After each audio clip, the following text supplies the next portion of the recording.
Radio Sultanate of Oman, 90.4 FM, and the Sultan Qaboos Center for Islamic Culture presents 2012 Season 3 of Reaching Out Through Dialogue, presented by Hatem Al-Abdissalam, hosting a group of intellectuals and experts from different fields.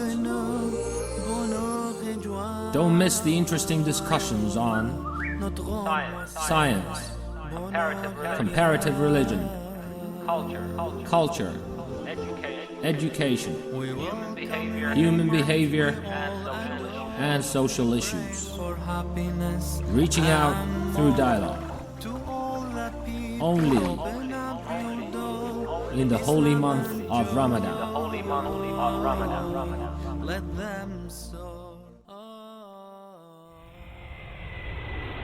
Benefits of travel. What does it mean to travel? Is the journey itself beneficial? Even if you purchase nothing at all, or bring back not a single photo, contract, or award. People have been traveling for generations. Think about one of the most challenging trips you have heard of from history. Perhaps the travelers faced many problems with weather, such as wind, rain, extreme heat and cold. Why were these people willing to venture outside of their communities when, at times, they could find everything for their survival at home with their family? What is it that we hope to gain, see, and experience? Are there positive lessons to be learned from meeting people from different cultures? With modern ways of traveling, can all of these difficulties be solved?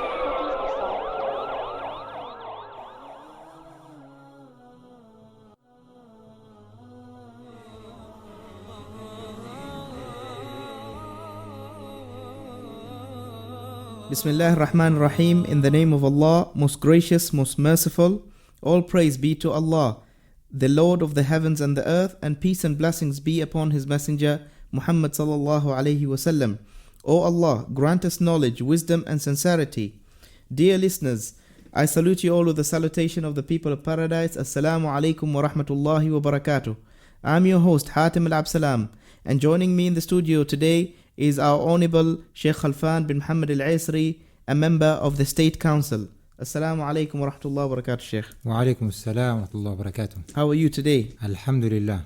Are you ready for today's topic, Sheikh Khalfan? Insha'Allah. Today's topic is benefits of travel, and as you are a traveler, we would like to seek all the knowledge from you today, inshallah, and have a better understanding about travel. Insha'Allah. So we will start off, Sheikh Khalfan, is what is travel? Yeah. Travel, Bismillah ar-Rahman ar-Rahim, Alhamdulillah, wa salatu wa salamu ala Rasulillah wa ala alihi wa sahbihi. Travel, in its basic concept, is an individual who leaves the comfort of home, leaves the comfort of familiarity, and embarks upon a journey to either the unknown or to somewhere that is unfamiliar or to a place where they have little ownership or familiarity of the place. In its basic, simplest definition, that is what is travel. And with it, of course, when people travel, there is an element of some hardship. There's an element of getting out of the comfort zone. That would require an individual to begin to behave differently, to equip themselves with different mindset.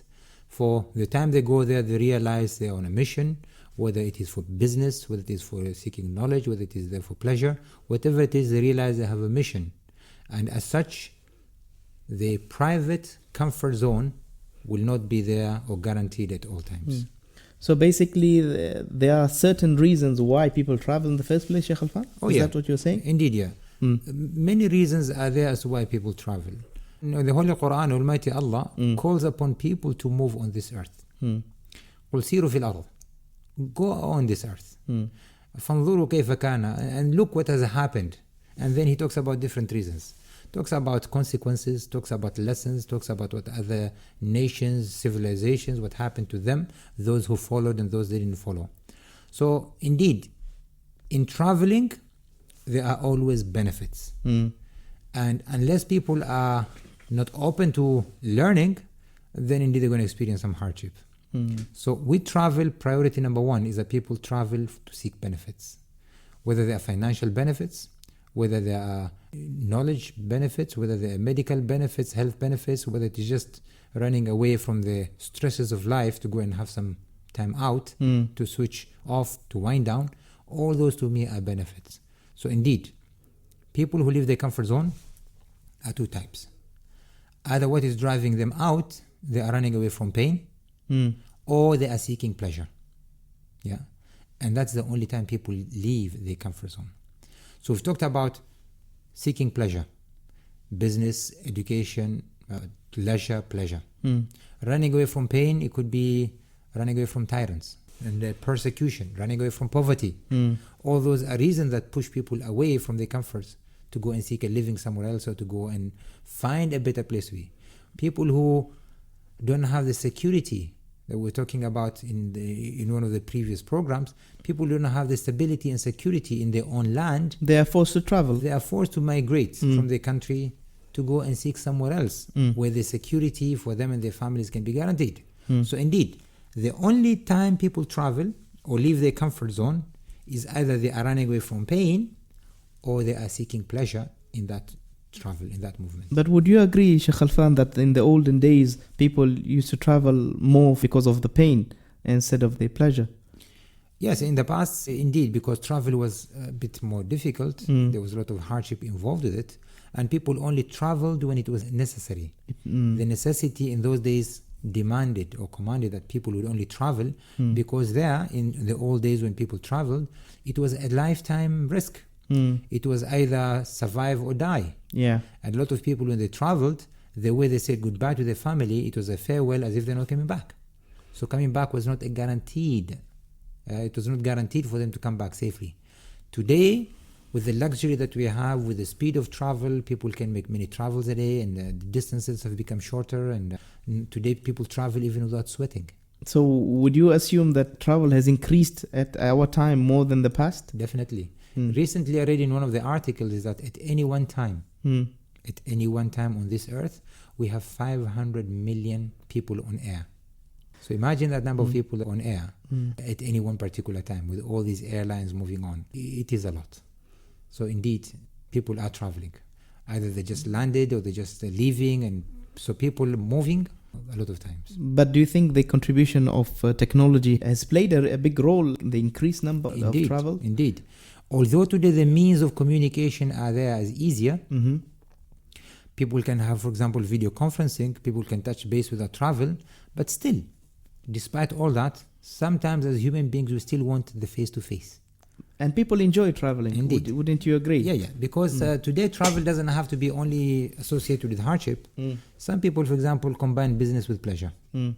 Some people combine education with pleasure. Some people combine seeking medication with pleasure. So it doesn't have to be all the time that it is painful to travel. In actual fact, people today enjoy traveling because in it they see an element of change. Yeah. And in that change, people enjoy change. Because one would assume that in the olden days, because it was difficult, that's why people didn't travel a lot. There was hardship. But now, although a bit of hardship, not like before, still people, travel a lot. Yeah, there's a stigma around travel. It's a good one. Everybody thinks those who don't travel a lot, they admire people who travel a lot. For example, I remember in my youth, we used to admire pilots because we say they're lucky people. Every day they're in a different country. The most coolest job you would have. Yes, indeed. So I remember in our childhood, when we asked a lot of youngsters, they said, what would you like to do? Majority of people say, I want to be a pilot. Yeah. Because in those days, travel was not that frequent. And so people did admire traveling. And indeed, traveling is also made to be glamorous. When people want to travel, they wear their best clothes, they have the best personality and mindset, and they really want to make the best out of it. Yeah, indeed. Now, in our current days, Sheikh Khalfan, what would be the solid reasons for travel? Today, I think it's to make things better. Whether it is to make things better mentally, emotionally, financially, health-wise, today people would travel to make things better. That is the biggest reason why people travel. Second reason would be indeed to run away from the current reality. And even that, when I run away from the current reality that is not good for me, I'm seeking for something else better. So one solid reason why people travel is to make things better. Sheikh Alfan, anyone traveling, the most important element is your suitcase. What else can you take with you mentally or spiritually so that it can be part of your luggage, but you cannot declare it and you cannot travel without it? Yes. To me, I think priority number one is preparation before travel is the key critical success factor of making any journey a comfortable one and a pleasant one. Preparation, number one, starts with understanding the place that someone is where they're going. Understanding the climate, understanding the political stability, understanding the places they're going to go, understanding the connections they're going to have, understanding meals that the people have, the typical staple food, and all these basic things, understanding. At the same time, having enough knowledge about the place, where they're going to stay, who they're going to contact. Should things go wrong, who will they refer to? So knowing even telephone numbers of embassies is recommended. Having friends wherever they go is also beneficial. That is number one, equipping with the right knowledge before traveling. Number two is to ensure that where the places people are going, health-wise, they do have enough health and energy to make the journey and come back. Yeah. So if, for example, they're taking any particular medication, they need to make sure they have all the medication with them. If they are sometimes have tendency to have a particular situation, for example, epilepsy or anything, they need to know which clinics they can contact should things go wrong or they run out of medicine or they lose it, whatever. They need to know how to re-equip themselves with that energy and vitality. And then it's about passport, currency, it's about the law of the land. And the final thing I would say is that in Islam, it is always encouraged for people not to travel alone, is to have a companion. Having a companion could be that people travel together, or it could be when they arrive there, they do have a companion who can look after them. Because anything can happen to a person. Yeah. And as such, should anything happen to a person, then there ought to be means and ways that he or she's security, safety can be guaranteed. So it is always good to have a companion. In Arabic, they're saying, الجار ثم الدار والرفيق قبل الطريق. The neighbor before a house. In other words, if you want to buy a house, the first thing you have to look at the neighbors. Is look at the neighbors. The neighborhood. Is it a good place to be? That would determine whether you buy a house, will settle there or not. And then as a rafiq qabla tariq, and a companion before the road, before the journey. In other words, pick a companion who is going to be there to support you, and you're going to be there to support, to complement each other and support each other. Sheikh Alfan, how would one overcome the culture barrier and the language barrier in traveling? When traveling, again, because we're moving out of our comfort zone, we ought to be prepared for cultural shocks. Not everything will go our way. Yes. And with cultures, when one travels, he or she is not there to go and change others' culture. At the same token, he or she is not there to go and change to suit other culture, to fit in another culture. One has to maintain his or her own culture wherever they go. The key thing is to respect others' cultures, and then they will respect your culture as well. Of course, there is a saying that says, when in Rome, do what Romans do, when in Mecca, do what Meccans do. Yeah, that saying is pretty famous, but what we say beyond that is that do not give up your principles and values wherever you go. Stick with them. This is what I want to ask you, Sheikh Alfan. A lot of people, when they travel, they are in disguise. They don't become themselves. Yeah. They change. They adopt different cultures. Is that right? It could be that because there is an element that says that to fit in a particular society, if you don't want attention, then indeed, people do go in disguise. They change, for example, their outfit because they don't want attention. Changing clothes is not a bigger issue because it's temporary, is that one doesn't want to seek attention. Sometimes attention could be dangerous. But to go and change principles and values, that is where difficulties are. Changing beliefs, changing my core values that I have because I'm traveling somewhere else, then that ought not to be the means that one should go about. As an example, to a Muslim, praying is a must, 5 times a day. When travel, then that is reduced to 3 times. Does it mean that when one travels to a place where people don't pray, he or she would feel shy to pray or would not pray at all? And the answer is no. Going on a business trip as an example. As a Muslim, I'm told not to mix with people who drink alcohol. Does it mean that when I go to a place where business is carried out and they do have alcohol, that I accept to mingle with them? The answer should be no. So I will stick with my values and principles whilst respecting other people's values and principles. I don't go and demand what is not there for me. I would request at all costs to get it. If it's not been provided, then I will not associate. I'll make sure that I have times to pray, and when they have the time to have their drinks and other things, I do not sit with them. And I can tell you one thing from my travel and from my experience. When one, from the early days, from before the journey starts, they state out clearly and they spell out their values and principles, what they can and they cannot do, the host usually is very understanding and very accommodating. For example, in the business trips when I make, usually with the host that is going to receive me, I say there, my requirements are 3 when I arrive there. Number 1, I will need time to pray and a place to pray. These are the times that we ought not to make sure that we are either busy in meetings or making visits, etc. I will need a place to pray at these times. Number 2 is the food. I will need halal food. In the absence of halal food, I will stick with vegetarian. Okay. And number 3 is that I will not associate with anything that contradicts my values, bribing, alcohol, or anything that contradicts my beliefs. And usually the response I get all the time without failure, we understand exactly, we respect your request, and we'll go to the extreme possible ways to make sure your trip is comfortable and is fulfilling, and will ensure that your requirements are met all the time. The problem that we are facing, Sheikh Khalfan, is that we always assume that the other party would be offended by our culture or our values. And I would like to share an incident that happened.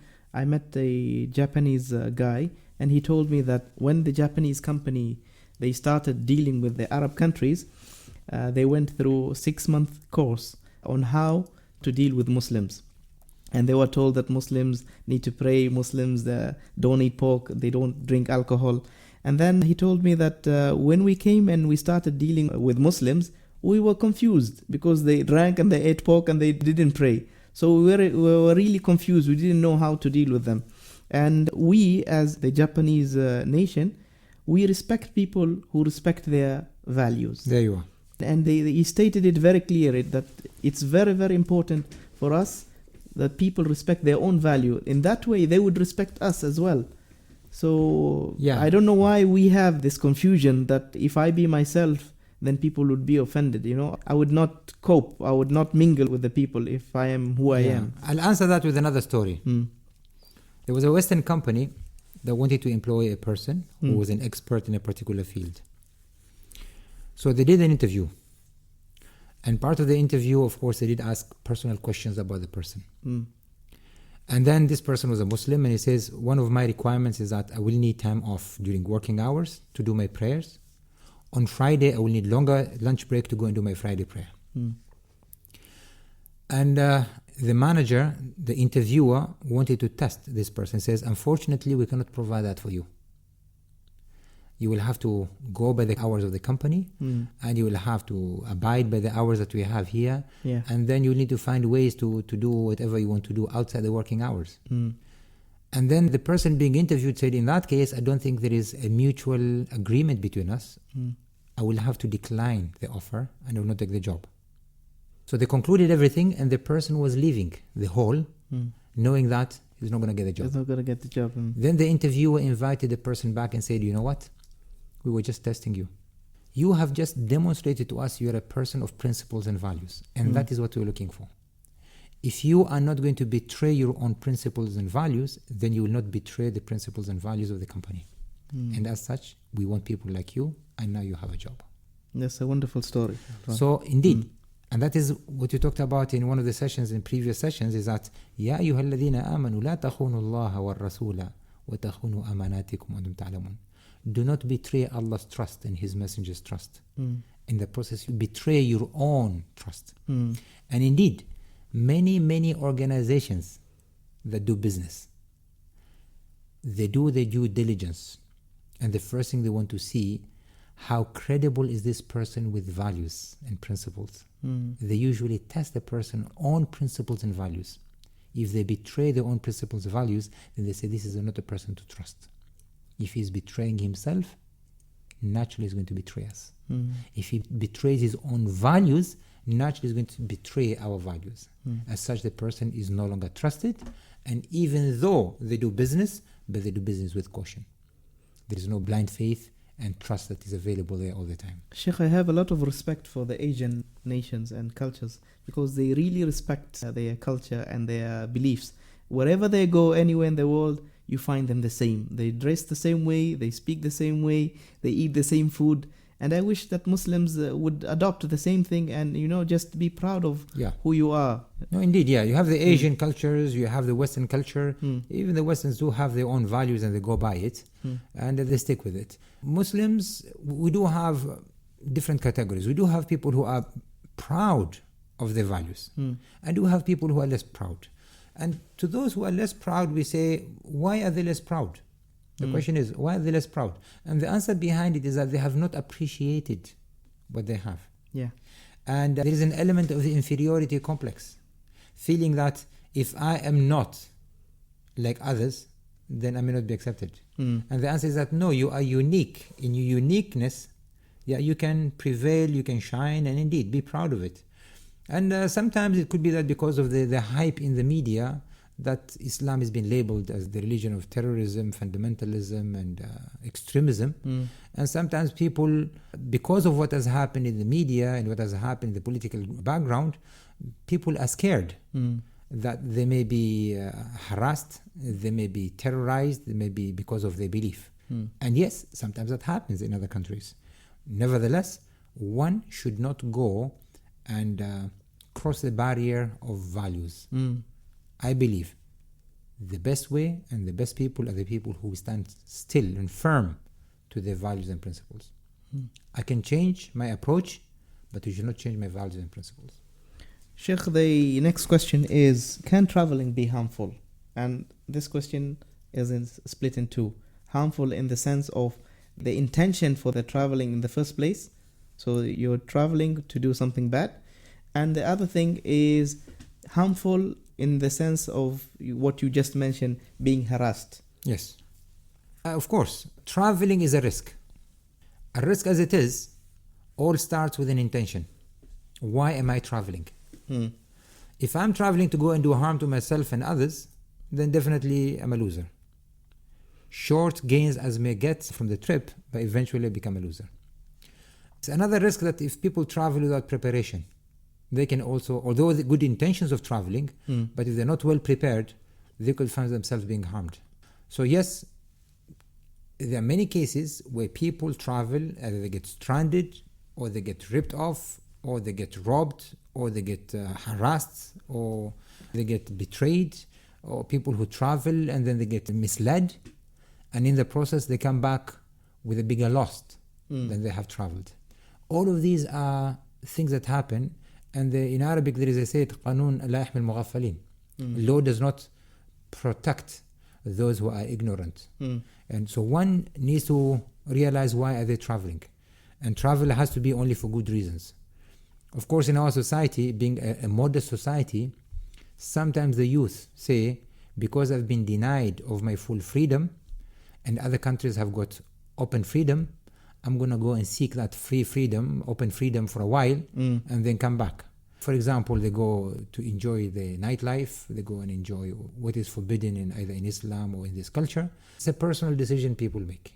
And what we say, and they suffer the consequences then. Definitely, consequences are there. They have been mentioned in many places. And so traveling for good reasons, sticking to values and principles is always a must, and people have to realize that yes, travel is there. I need to gain from it rather than lose. Sheikh Khalfan, what is the relation between traveling and seeking knowledge in Islam? They go hand in hand. اطلب العلم ولو بالصين. Seek knowledge even if you have to travel all the way to China. There is a saying of the Prophet, he says, "Man salaka tariqan yatlubu fihi ilma, sahhala Allahu lahu tariqan al-jannah." Whoever seek a path to seek knowledge, Allah will facilitate a path that will take that person all the way to paradise. And then he says, "Talabul ilmi farida ala kulli Muslim." Seeking knowledge is a must. It's an obligation upon every believer, every Muslim. As such, seeking knowledge doesn't have to be in the land. It can be outside. The companion of the Prophet would travel for 3 days on foot or on camel, simply to go and ask one question. In those days, they didn't have internet, they didn't have mobiles, they didn't have anything. So they relied on face-to-face travel, and they did that.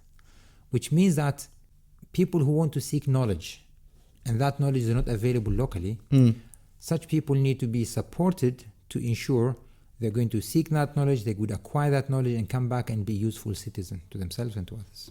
Sheikh, people travel more often for pleasure than seeking knowledge. Is that the right thing to do, or there should be a balance? A lot of people are abstaining from traveling to seek knowledge. Yeah. Especially in knowledge of the religion. I think clever people are the ones who combine leisure with pleasure. They combine business with pleasure as well. They combine knowledge with travel. So my suggestion is that if a family is going to travel for pleasure, they need to ensure in their daily program they dedicate at least an hour or two to learn. And when they learn, it could be learning through sitting in a hotel or in the flat or somewhere in an apartment, reading books. It could be visiting places in that country and they learn from it. For example, it could be about visiting museums, visiting factories. It could be about visiting countries, visiting museums, visiting factories, visiting libraries, reading about the culture itself. All these are possibilities that people can go and learn. Learning doesn't have to be only sitting and reading a book. Only observation is learning. I'll give you 2 recent examples that have happened to me in my travel. One of them was to Germany. I was there for about 3 weeks. In the 3 weeks, I was observing traffic, because here in Oman we have a lot of traffic accidents, a lot of people die. And I paid a particular attention to traffic and to the way people drive. Yeah. I read newspapers and the statistics that they have there about accidents, etc., etc. And I asked my family to also observe what is going on. My conclusion after 3 weeks is that roads in Germany are narrower than the roads we have in Oman. Cars on the road are more there per kilometer than the cars we have on the roads in Oman. Speed restrictions, there they have more open speed restrictions than we have here. For example, if you get in the Autobahn, in the highway, speed is unlimited. Unlimited. Drive as fast as you want. And do people fly over the bridge? And nobody flies over Nobody the bridge. over. Despite all of these factors that are totally contradicting what we have here, you have narrower roads, more vehicles on the road, you have unlimited speed restriction, yet you have fewer accidents, almost non-existent. How come? Then I ask a question. What is the key ingredient that made driving in Germany far safer than driving in Oman? When we were driving in the Autobahn, the highway, I was driving at 180 kilometers an hour, and people were overtaking me as if I was standing still. People with Porsche, people with Audis, people with all these fast cars, they were just passing me as if I'm standing still. And I appear to be driving slow at 180. Of course, I never drive at that speed, but just to give it a try and see what it's like, this was the result. Then I found that it's only under one reason, and that reason is discipline. Everybody, without failure, abided by the traffic law.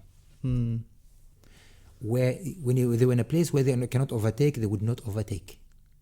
They would be patient driving behind a truck, a lorry, for sometimes up to 5 kilometers without overtaking. When it came to a place where the speed limit was 50, they would drive 50. Where it was 70, they would drive 70. Where it was 100, even if the road is empty. And where it was unlimited, they would go really unlimited. Yeah. So people abided by traffic law all the time. And that was the secret. Yeah. So it's not about speed. It's all about the laws are there for a reason. Traffic laws are there for a reason. Now, the trick here is if everybody complies, then you're going to have safer roads. Another experience, again, to show that learning doesn't have to be in reading books or in attending schools or classes, just by mere observation. I went to China. What did I see in China? The first thing that I found in China, when I entered the hotel, the lobby, there were no chairs, there were no couches.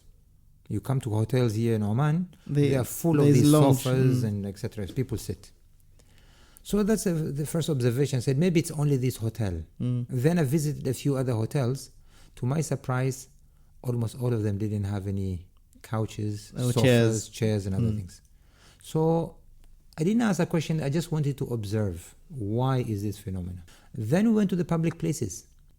On the road, where people walk and move on, there are fewer benches where people can sit. There are no places to sit. Then I said, maybe this is another interesting observation. Then we went to the shops. In the shops again, malls and other things, there are fewer places where people can sit. So eventually, out of curiosity, I said, what's going on? What's going on here? People don't sit here? Only to be given an answer that really shook me in a way, but it was there before my face. People have no time to sit. No time to sit? No time to sit. I said, what do you mean? He says, people here start working at 4 o'clock in the morning. That is when they wake up. And they don't stop until 10 o'clock at night. So I said, okay, this is an interesting phenomenon. And then it takes me to another trip to China where we took students to go and study, a 2-week trip to go and give them both training at the same time, have leisure and pleasure. Before that, we had been to many other countries. So this is a trip that we do annually through the Math Genius Training Center. So when you go to China, day one, it was about visiting factories, visiting libraries, visiting museums. And so it was all about learning. After 2 days of all these havoc, students said, hey, look, 2 days we've been really running around. We're supposed to have fun. We're supposed to have fun. Can you take us to a theme park? A theme park? They said, okay, let's ask our tour guide.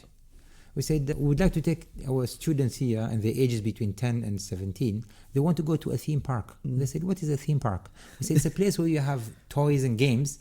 You have, for example, the swing, you have the shoot, and you have this. They can have fun. And they said, we don't have these here. I said, what do you mean? He said, we don't have them. I said, don't you have children? They said, yes, we have children. What do children do? How do they have fun? They said, our children, when they go to school, during working week, when they go to school, teachers ensure they have enough homework. When they come back home, they will are unable to finish homework before midnight. By the time they finish homework, it's about falling asleep. And then 6 o'clock, they wake up to go back to school. I said, okay, how about the weekend? I said, the weekend, they go and help their parents, either in the factory, in the farm, or at home, doing something useful, not playing. So I said, this is interesting. And now we concluded with the final story. I began to look at people now, how do they work? I asked the question, in this city that we're in, what's the population? They say the population is about 23 million people. 23 million. And then for 5 days that we were there, every day we would wake up, have our breakfast in the hotel, go out, there is no traffic. I don't see people. We'd come back to the hotel around 5 o'clock, 6 o'clock, there are no people, no traffic on the road. Where's the 25 million? I said, what are the 25 million? Are you sure you have 25 million? They said, yes, wait for the weekend. Saturday and Sunday came, and believe me, Brother Hatim, the place is as if I call that the Day of Judgment. The Day of Judgment. Everybody, the roads were full, packed, roads, streets, shops. I said, where were these people all these 5 days? Were they hidden somewhere? And then I was told, these people wake up at 4 o'clock to go to factories. So that's why you don't see anybody. 4 o'clock they wake up. So by 6 o'clock they're in the factories. I used to wake up from the hotel, have my breakfast, leave the hotel at 9 o'clock. So nobody's there on the road. We'll come back at 6 o'clock in the evening. These people come back at 10 o'clock in the evening. By that time I'm in bed. So I never used to see them. Yeah? So interesting. To me that was a lesson. A lesson is that these are the productive people. They understand what is productivity. Yes, maybe they have gone to one extreme that they have been driven to work. They have nothing else. But I so wish we could learn from that and only be half as productive. As productive as or even 25% as productive. Mm. Yeah. Today, China has invaded the world with their products. Yes. And it didn't happen because there are only 1.4 billion people, but it happened because they have the culture of hard working. Mm. Yeah, they teach that from their children all the way to become adults, to become responsible managers. To them, productivity is priority number one. Then again, we can share many stories. Yes, let us get personal, Sheikh. Yes, have you indeed. been all over the map? I have been to a good part of the map. Are there places that Yes. you feel that you Think wish that- you would be there? Yeah, the only continent that I haven't been to is the South America. Mm. And that is the only place I haven't been. But Is there any reason for not being there, Sheikh? I think it's just because of the distance, and so far I haven't found a good reason to travel. Although I've been invited by my friends from different countries there to go and visit. I think it's just a matter of finding the right time to go. But inshallah, that is the only continent that I haven't been to, and probably the other countries I have not visited, the Eastern Europe, I have not yet ventured into there. So those are the two places that probably. How often do you travel, Sheikh? I think to me it's opportunity based. Mm. Sometimes it could be twice, 3 times a month. Sometimes it could be once a month. Sometimes it could be in every 3 months I would travel once. So to me, travel is based on opportunities that are there. My travels have to do either with business, have to do with either seeking knowledge or delivering knowledge. And really, it has to do with leisure and pleasure. But in every trip that I make, I ensure that I have fun. What are the best experiences that you had during your travel? Oh, I think there are many experiences. There are good, Please, if you don't mind, share with us. good and bad experience. We'll start with the good. Yeah. Mm. I think the good experience is that when I go to countries where I find there is law Mm. and there is a culture of abiding by law, Yeah.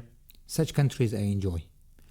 Because you realize you are safe, you realize you are protected by the law, and you realize people will not capitalize or take advantage of you. And I can share plenty of stories on this. For example, one of the examples out of many, let's take for example Libya. I used to travel a lot to Libya. Despite everything that has happened, but Libya enjoyed security. And more importantly, the people are so friendly, so nice In Libya. in Libya. Here you have a classical story that would happen to many travelers all over, including here Oman, when they are foreigners. Taxi drivers usually take advantage of foreigners. So they increase the price. They increase the price, sometimes double, sometimes 3 times. And they'll tell a story of a Korean student who came to Oman and the experience with the taxi drivers.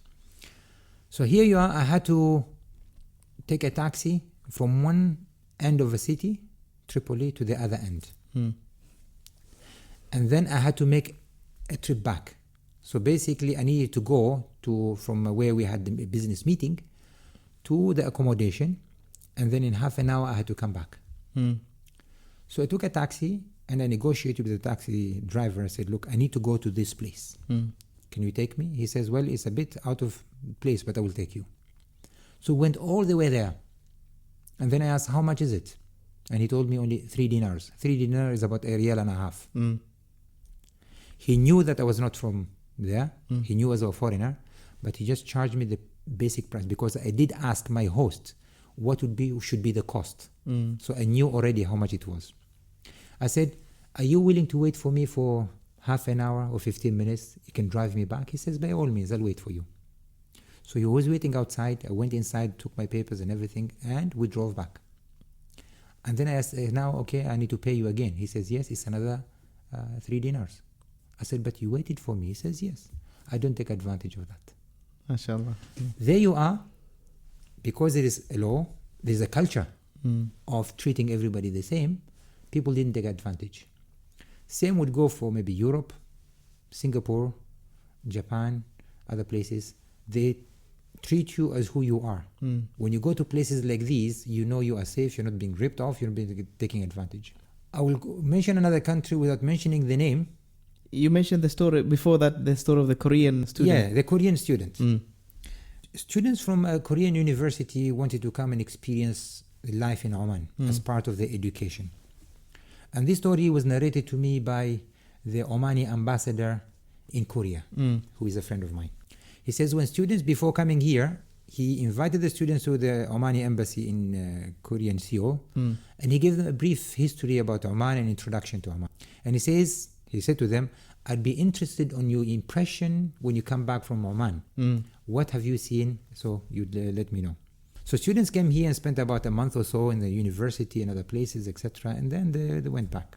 Going back, they visited His Excellency the Ambassador. Amongst many stories, two of them were interesting.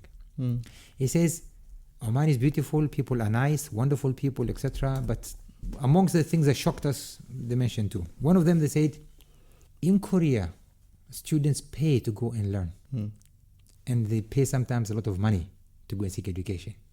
We were surprised to find in Oman that students are being paid to go and study. To them, this was a cultural shock. Yeah? And they said, well, I would love to be an Omani to be paid and study. I said, well, this is the luxury that people of Oman enjoy. He says the other one is that he took a taxi from the university to Rui, and this is the mini cabs. And then when we arrived at Rui, we said to the driver, how much is it? And he said with his hand like this, meaning 5 riyals. 5 riyals. And now you can see how clever the student was. They didn't say, hey, you're ripping me off. What the student said, and the student was speaking Arabic as well, went and he took someone from the street. He says, please come and help me. I'm going to ask you, and I want a sincere answer. A trip from university to here in this minicab, how much should I pay? And I said, you should pay 300 bezas, maximum 500 bezas. So the student said, based on the answer from this person, I'm giving you 500 bezas, I'll give you 1 riyal. Is to show, again, the culture. So my short answer to a long story is that any country that one feels safe, there is compliance, there is respect, and people don't take advantage of a person, those are the countries I tend to enjoy going in. Countries where you have to negotiate, you have to debate, you have to be careful, you have to be on the outlook all the time. A lot. The countries that I least enjoy and travel less to. And there are many stories, but I don't think it's necessary to mention the bad stories. Good stories are good enough. Maybe just for our audience to be careful, Let's talk about the hardship. We took students to one of the countries. It was a European country. And the agreement was we booked a hotel before we left Oman. It was meant to be a 4-star hotel. And facilities, etc., the beds and everything. So it appeared to be reasonable. And we had to pay the full amount of staying there for 4 days. 4 days in stay. advance. In advance. Upon arrival, we found the hotel not even a 2-star hotel. From facilities to the rooms that were smelly, it wasn't suitable to have our students stay there. Plus the neighborhood was not that pleasant. So we said, we have booked, we understand what has happened here, we are unhappy with it.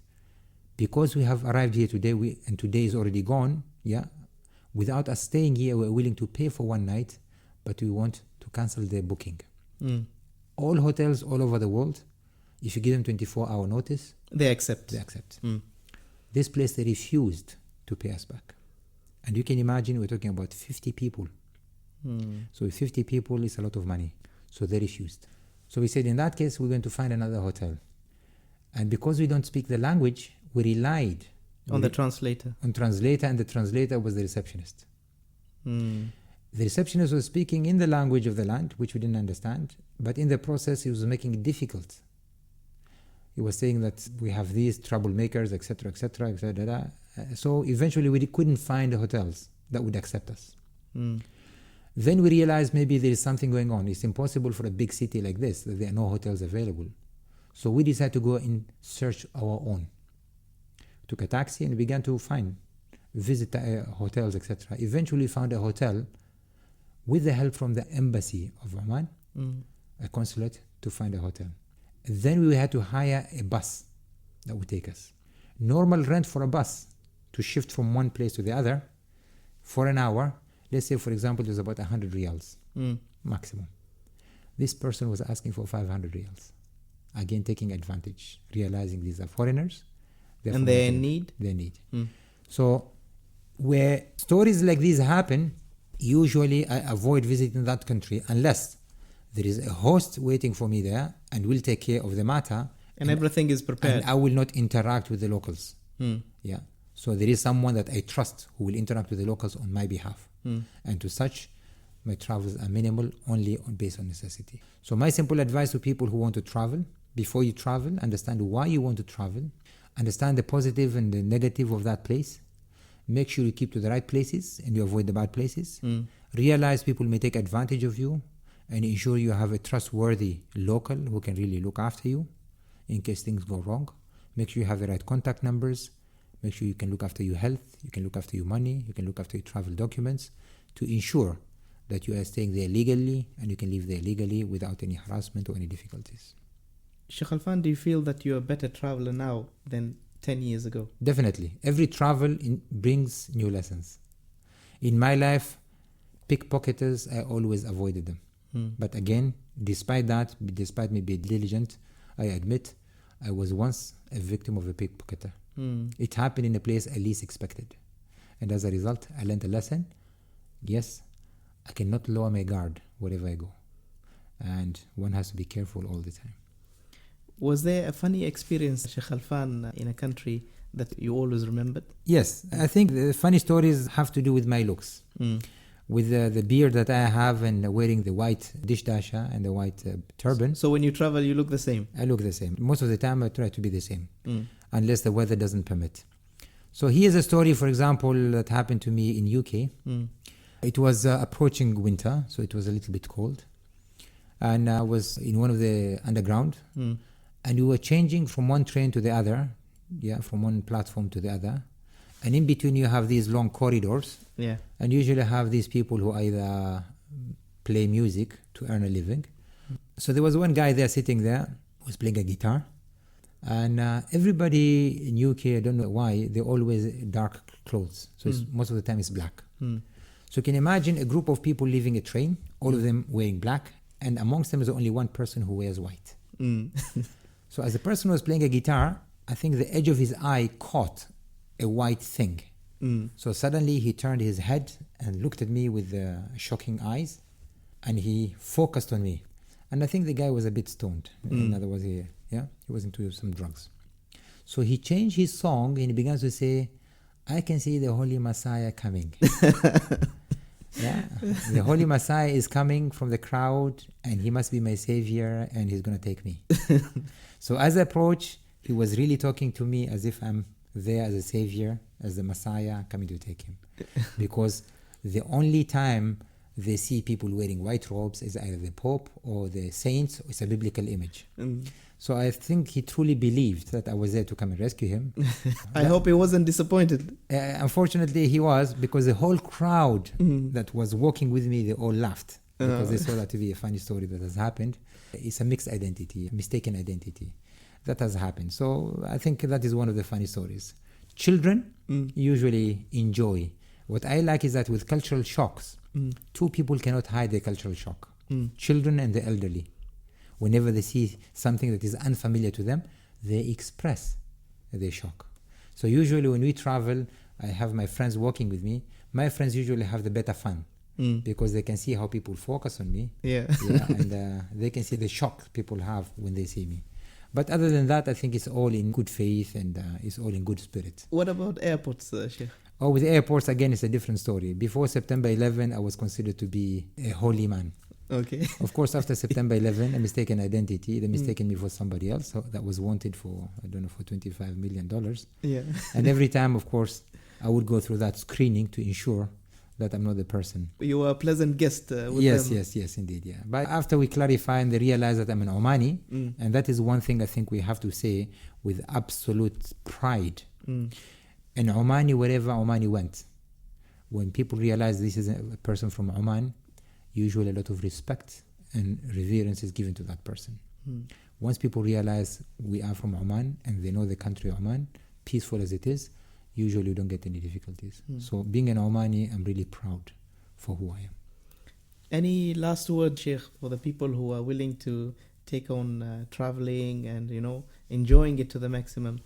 What would you like to say to them? I say that 3 things are a must for every travel. Number 1, make sure preparation is done in good faith. Due diligence before traveling to ensure that you will have minimum hassle. Number 2, when you go to that place, make sure you combine business with pleasure. You combine leisure with learning. In other words, make it a comprehensive opportunity to learn from. And number 3, when you are in that place, respect the culture that you have there, Mm. respect the law of the land, and that way you'd have a safe, enjoyable, entertaining journey that you come back with good memories. Honorable Sheikh Khalfan bin Muhammad Al-Isri, thank you so much for your time and your knowledge, and thank you also for sharing your personal life and personal experience through travel. And I hope our audience have enjoyed today's session, and hope to see you inshallah in other sessions inshallah. Barakallah feek, and thank you for this wonderful opportunity. Dear listeners, I'm your host Hatim Al-Absalam signing off for today. Assalamu alaikum wa rahmatullahi wa barakatuh. You have been listening to Reaching Out Through Dialogue.